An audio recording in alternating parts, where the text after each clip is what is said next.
In this video, I am going to do the best I can to make the most sense out of this one simple problem, and that's whether or not the riser should go behind the tread like we have here, or sit on top of the tread. And feel free to share your opinions with us, and I know some people have some strong opinions about this, while others are like, who cares, just do it the way everybody else has been doing it, and that's the end of it. So let's go ahead and take a look at the first problem that we're going to run into, and that will be a squeaking step if the tread is actually moving a little bit. So it's going to move up and down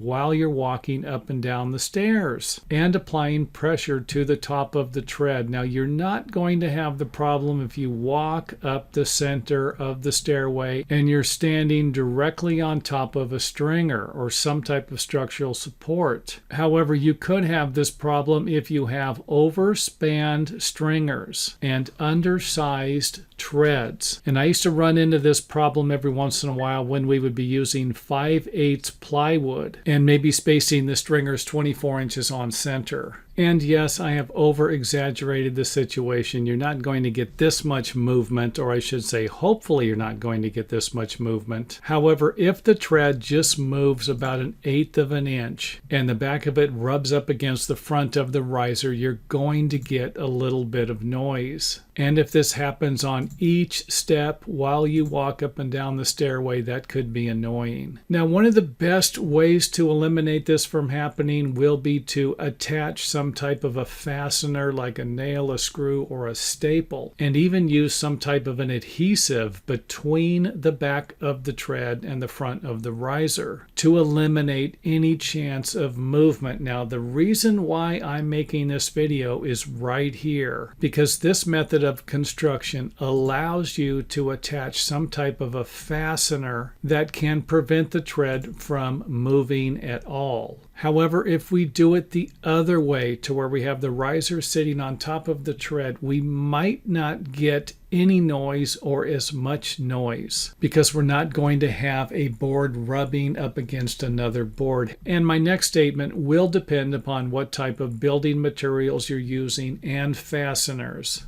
because there's a good chance you're not going to have as good of a connection this way as you would the other way, to where you could attach a fastener from the back of the riser. And I'm just simply basing that off of common sense. You go ahead and step on this and it pulls down, or just pulls down a little bit and then over time starts to pull a little bit further, then you're now going to have a squeaking sound from each fastener that you have attached to the bottom of the tread and then ran it up into the riser. So in my opinion, this is a typical problem in construction where you solve one problem, and that would be setting the riser on top of the tread to eliminate a squeak by preventing the tread that moves from rubbing up against the face of the riser. Or you end up with a situation where the riser is sitting on top of the tread and doesn't allow any noise to be heard from the movement by rubbing up against the front of the riser, yet could create some type of a fastening problem if we were going to fasten it from the bottom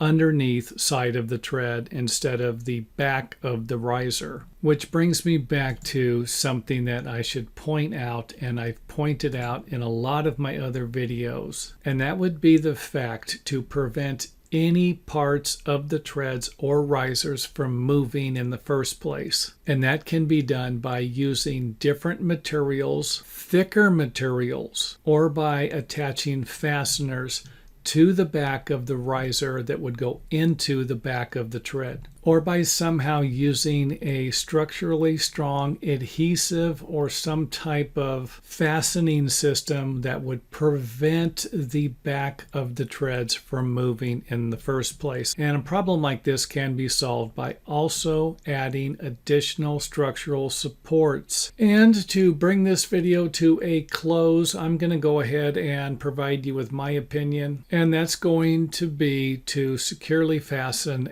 all of the framing components so that they are not going to move in the first place. And if I had to choose between this method where the riser sits on top or the riser goes behind the tread, I'm going to go ahead and stick with the tried and true method that I've been using for decades.